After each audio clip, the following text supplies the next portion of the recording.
House is considering declaring a national climate emergency to unlock federal powers and stifle oil development. That's according to Bloomberg. Meanwhile, the administration is announcing several projects this Earth Week. The plans include solar energy conservation, clean water, green transportation, and cutting pollution. For some analysis, we want to bring on Melissa Lott. She's a professor at Columbia University's Climate School. She also hosts the Big Switch podcast, which explains how to rebuild our energy systems. Thank you so much for being here. Thanks for having me. Tell me what a climate emergency is and what that might entail. So when we talk about the potential for the president to declare a climate emergency, what it's saying is, you know what, there's a national emergency going on, and I need extra powers to be able to respond to it to protect the U.S. This is a contentious decision. If it's made, this discussion has come up many times, but if it is made, then the president would have additional powers in the short term, almost immediately. And what might those powers look like, and who would be the first to be nervous about new powers the president might have? In other words, I mean, would it be fossil fuel companies? How might that work out? Yeah, so if the president does this, he would have access to a lot of different powers. I know what's being talked about is the ability to control how we're able to sell fossil fuels. Are we able to export it? Are we able to send it to different parts of the world?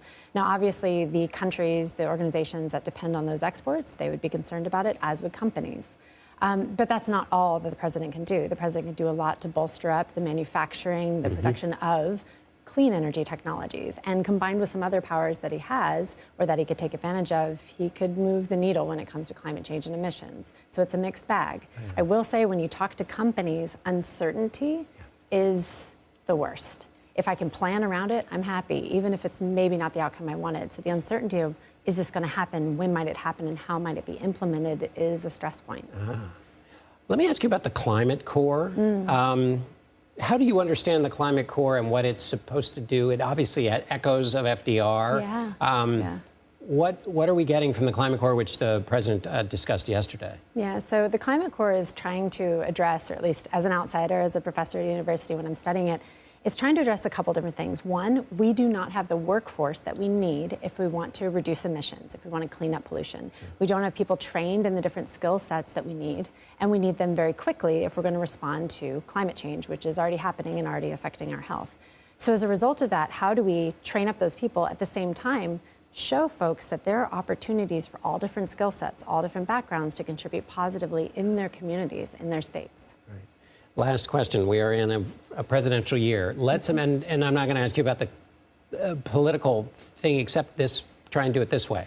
There are going to be voters who care about the climate. Yes. How do those voters evaluate a sitting president and what he has done and what he should have done in the context of a world in which there's a lot of partisanship and where you can't just wave a wand as a president? How should those voters think about how they're going to evaluate, if they care about climate, how they should evaluate the incumbent president? Yeah, so when you look at the president, a president has a certain number of powers. I mean, we can go back to Schoolhouse Rock days, you know, and who's got the division of powers and where.